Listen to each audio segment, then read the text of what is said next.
Welcome to the Jets UK podcast. I'm one of your hosts, Andres Groves. I'm joined by one of my co-hosts, Craig Edmunds. Craig, how are you doing today? Not bad. Not bad at all. It's, I would say Victory Tuesday, right? So pull back the curtain a little bit. We're recording on a Tuesday.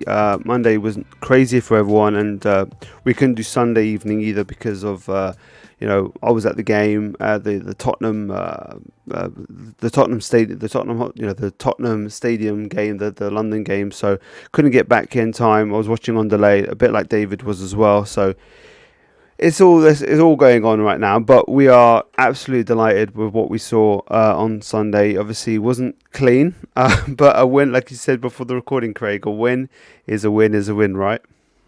For sure. I tweeted on Sunday afternoon that I was just focused on the result today. I'll be honest. I think that there are some games where you want to see progress, right? And that's basically been the Jets for 2 years. But I really was of the mind that we needed to, by hook or by crook, find a way to get the W. I made it about as difficult as possible at times. But, Yeah, for sure. To come through, a couple of nice highlights. I think a win like that. I mean, it's funny that I think both wins will serve the young roster. Really good experience in the future. But yeah, sometimes you've got to win ugly, and they found a way to do it on Sunday. Absolutely. So obviously they took that lead, 10 nothing lead. Zach hitting the gritty, lot of fun. Everyone's having a good time, and I'm feeling pretty confident about that. And that's when I went dark on the tube. So like I saw that leading up to the tube station, and then I was like, okay, cool. And then I get home, and I don't watch it until I get home. So I've got to take the tube and then I drive back home, and I'm like, oh, here we go. And then it's 20 unanswered points for the Steelers, and. It's just one of the things where you get caught up into the whole, you're like, oh, here we go. The rookie for the other team come in, the crowd are hyped. It happens before. This always happens with the Jets. They, they get to unveil their shiny new toy against us, and it comes to give them a good win. And you just saw this story before, 20-10 up, and then Zach just was, and it was struggling because the tackle situation. We'll get on to that very soon. What the line looked like, but it was just so difficult for him to manage consistently. He wasn't hitting everything he needed to, but at the same time, it was just a really bad situation for him in terms of any opportunity to set his feet, to try to look for people without putting the ball at risk. So it just wasn't happening. But then everything settled down, and he just started firing lasers constantly, and I was just, okay, cool, we're back in this. You got to get the ball back, and the defense came to play. They got it ball. And they'd done that all the game. They did play really well, and they did what they needed to do. We got the ball back, and then Zach drives and wins the game. With Breece Hall banging it in. So just an absolute fantastic win. I think different. It was obviously the Cleveland one was crazy. It was a crazy one. This one was, was way more of your normal good NFL win of you get a lead, the other team come back, you face some adversity, you come back, boom, you actually come back and you win the game on the road. It's a really, really mature performance, I thought, in spite of everything that was happening. I think that that is an extremely positive take. I'm feeling positive, man. I'm like, I am not saying that everything was perfect. There's a lot of things we need to clean up, and especially when I said about the Cleveland game, how coming out of that and going to the Bengals game, that we didn't acknowledge the win at Cleveland hid the issues that we had at Cleveland, and we didn't address them enough, and we got smacked in the face against the Bengals. That definitely has to happen. But it's not my job. My job is to be fun and have fun. The coaches and the players need to figure out, okay, what went well, what didn't go well, how do we continue the things that went well and push down the things that didn't get well, and kind of improve that. I think that on Sunday, I'm a massive Mike Tomlin fan. I think he's probably the most underrated coach in the NFL. I think he's a fantastic football coach. But I think he did us a favour. I think he pulled the trigger too early. I think that he made the change. I think they was doing fine.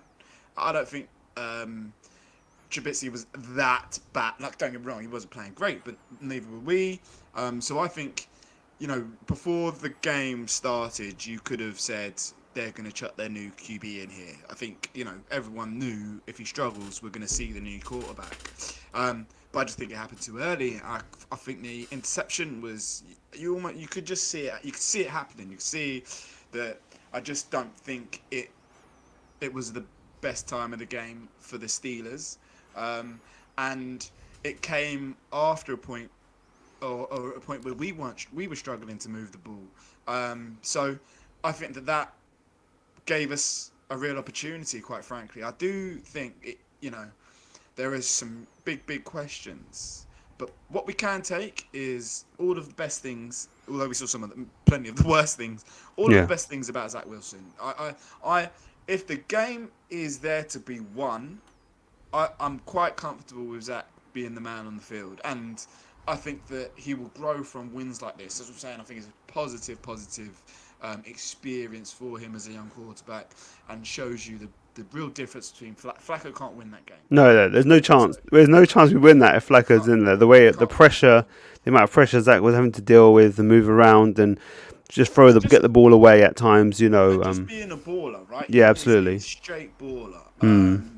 So I think that helps, and I think the secondary are just so good. I think it was DJ Reed and maybe Pickett made an unbelievable get.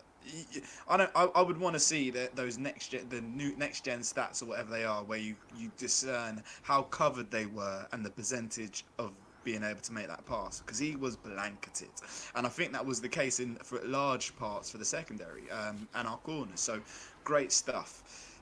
I am worried about that O-line. Yeah, definitely we'll get onto the O-line.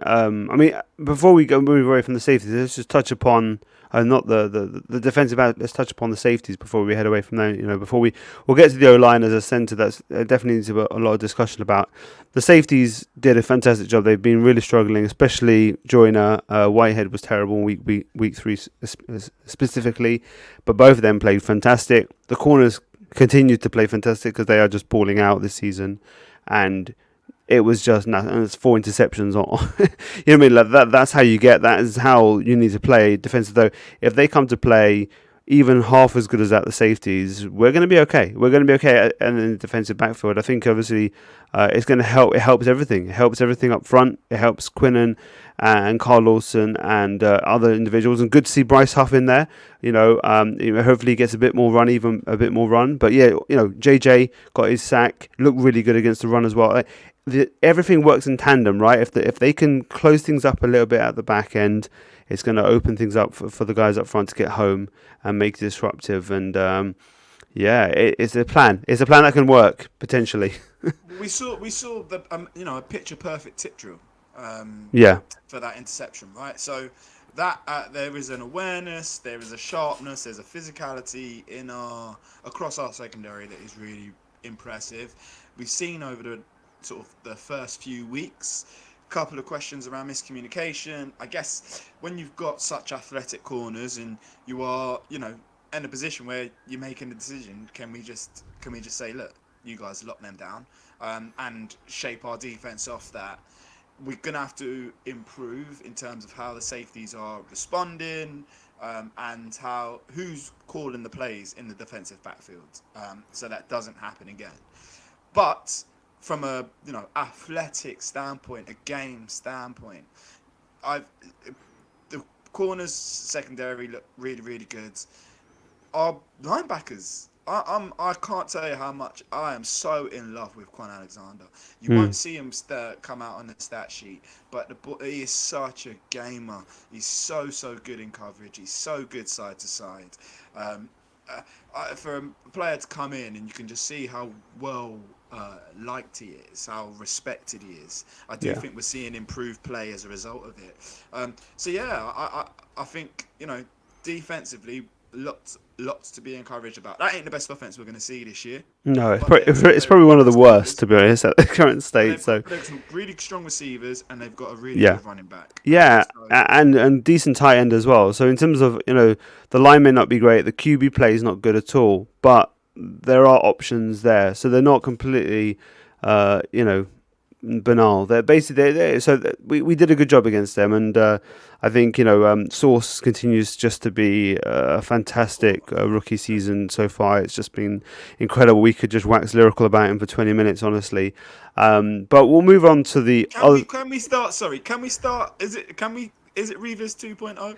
Let's just. I mean, look, the guy has got all the abilities to be a player at that level because he's got the physical talent, the makeup, the work ethic you're seeing that you hear about, and you can see it come to fruition. It's there. It's just about the consistent level of doing it constantly, and it's getting there.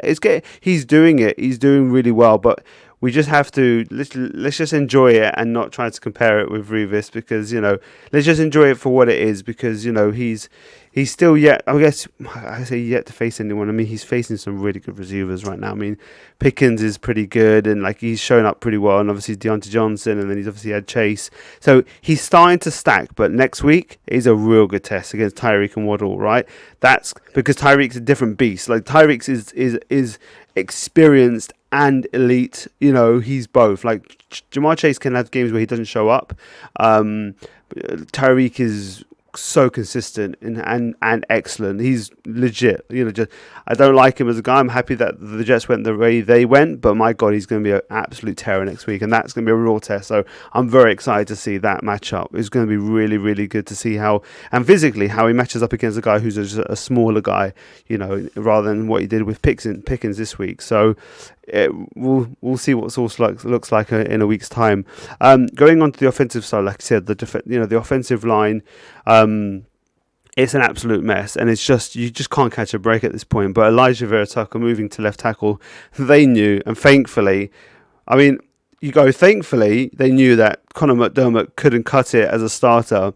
Why is he on the squad then? Why is he taking up a place? And hopefully, I don't know if Mike Remmers and Cedric Bowie show out to be decent. Maybe they release him because it's like, to be fair, he came in on right tackle when Max went out and did okay. But they moved Elijah to left tackle on Tuesday. It didn't tell anyone that was going to happen.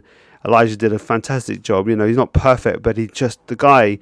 What a level to play, and the value, it's like the whole nonsense about us trading up for him. It's like it just diminishes. Even as a guard alone, you would have had an argument there, easy argument compared to what the Vikings got. But left tackle, fantastic, and if we can get Dwayne Brown back, we still don't. Salah said that Max, thankfully, wasn't it's not a season ender, so we should see him. Maybe then probably on short term IR, so we'll see him soon. But if we can get Dwayne Brown back, if we can get George Fant back, we don't know. George Fant's obviously a few weeks away because he's on IR, but Dwayne Brown's actually on the clock in terms of they can bring him back when he's ready. So we'll see. But I mean. It's a mess, but Elijah did a fantastic job, and the guys did, I think, a pretty good job considering the circumstances. So I'm not gonna eat the coach's lunch around the challenges of the O-line. I don't think anyone, like, you can't plan for what's happened unless you were going to say that there's a issue around the medical department. Is there a reason why we have had so many injuries in this position group? Which I don't think there's really evidence to suggest that. I think we've just been. They're just contact injuries, aren't they? A lot of them are unlucky. Yeah, It happens, right? It's just really unfortunate. These are really big men. It's part and parcel of the game, and we have seen it exaggerated in one position group. So I think injuries are what they are, and I'm not sure there's a huge amount that we could have expected our club to do differently. What I want to see though is just fundamentally, we are not winning matchups. We are getting beat not every play, but so often, right? I'm struggling because I was so high on Breece Hall coming into the season. Yeah. And I actually think, he hasn't looked great running the ball. He's got to start bloody catching the ball. That's winding up the drops. But he hasn't looked great running the ball, and our O-line are not helping him. I expected him to be a bit more impactful in terms of his yards after catch. So that's on him. But he ain't had plenty of clear lanes. Michael Carter's not running the ball great so far, right? They're No, the not running giving game him a wasn't going at chance, all, was it? and No. it puts too much pressure on Zach. So we have to, from a fundamental standpoint, I don't care who's out there, but you can't just go and lose 60, 70% of your snaps one-on-one. So you've got to start getting some push. We've got to have, and the thing is, they've shown that they've done it in that game against Cleveland. We've recognised that we've got these deficiencies on offense, and the play calling adjusted. Get the ball out of the quarterback's hands, make the line move, get the defense guessing, keep them offset. Makes it much more manageable for our offensive line. Why we didn't? It's like we completely threw that out the window over the last 2 games. They have to be more creative. Like they did have a little bit of success on those last drives, a little bit, but that's not a template for success. It was just happened to be a few runs that were taken advantage for. Where like Herbig, for example, made a really great block, and Brees ran for about 12-15 on that one. I think Mike LaFleur needs to be more creative with the runs he's calling and be a little bit, give a little bit more interesting looks to kind of create a better running game, because too many times you're running into the back of the lineman. You're getting 1 yard, or you're getting nothing or negative yards, and you're putting Zach in like 3rd and 7 plus almost every time. It was like how many third and longs we'd say if you put 3rd and 7 as long.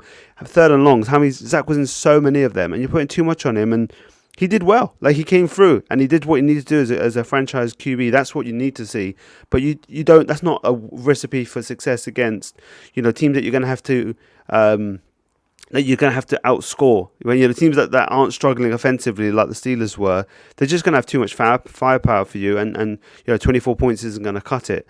And we've got enough firepower in terms of the weapons we have to do things, but we need it need to be better. But I think the thing is, when it comes to running, when it comes to running the ball, that's when it comes to gelling as a unit. When you gel as a unit, that helps with the running game, and it's just impossible to gel as a unit with people moving all over the place, and so it's actually just another thing to do with the injuries, where you're thinking pass protection is more to do with one-on-ones, but the running game is to do with the unit gelling, and so both are getting hit by the amount of injuries we've got at the tackle position. So hopefully, if that can settle down just a tad, that hopefully will pick up from both, because I don't have an issue with the talent of the two running backs. I think they can both get it done.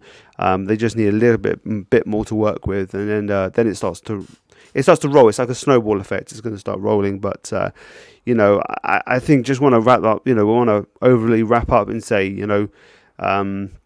just to kind of say the wide receivers. Corey Davis. I know you're not the biggest Corey Davis fan, but he did his job. I'm not having it. F Corey Davis. Okay. Hey, get Denzel back. Honestly. Okay, Craig.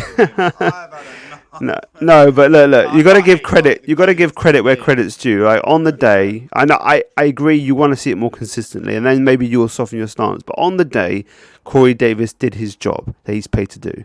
And he did it when he needed to do it. Like, if he drops those ones, the game's over. So he did what he had to do. Simple as that. You've got to give credit. Yeah, I know you're one of the most staunchest guys against Corey Davis, but there's been other guys who are also in your camp who have have at least conceded for the day that he had a good day, and I think you need to do that. But that's up to you. But I think I'm going to give him credit for doing his job, even though I would like to see it more consistently. Garrett, when he got the ball, Elijah when they got the ball, so dynamic. Let's get the ball to Elijah a bit more than just in the first half. Thank you very much. But otherwise, the game, they at the end of the day, they got the ball in Zach's hands. Zach had to do what he had to do as a franchise quarterback.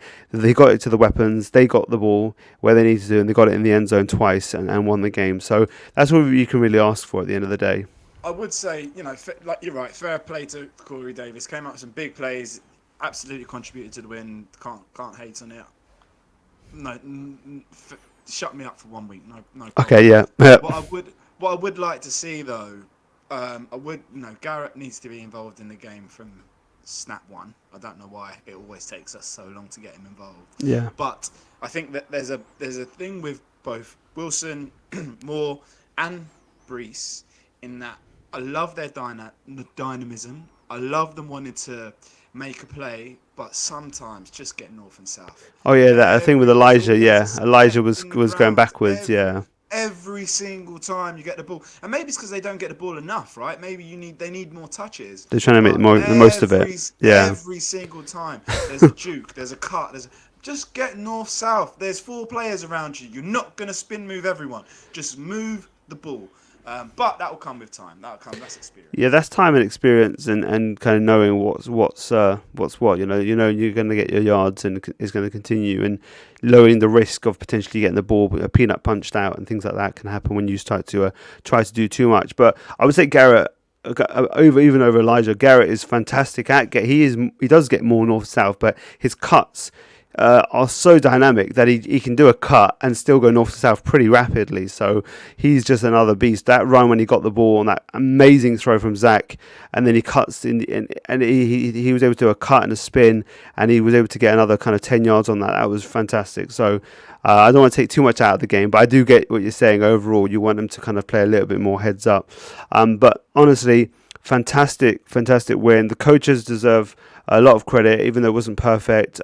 Salah was more aggressive in the game with the play. I think Mike LaFleur was more aggressive with the play calling, went for it on 4th down when they could have done a field goal. Things like this, came to fruition, and I think, they're learning about what their squad can do. A lot of passion there, and biggest thing they need to do now is do not no-show against Miami. I'm not saying we have to win. I'm not saying a winning mandate here. But can we give them a match to where it's a 1-possession game in the last few seconds or the last few minutes of fourth quarter? Do not get blown out. Do not think you're better than you are. You are, a team that are very talented, young, make lots of mistakes. Fix the mistakes, acknowledge them, bring them into next week's game. You've got a chance with Teddy Bridgewater coming in. He's going to be, not as well in sync with the offense as Tua has been. And we've got a chance to actually go to 3-2 if we completely don't screw it up. But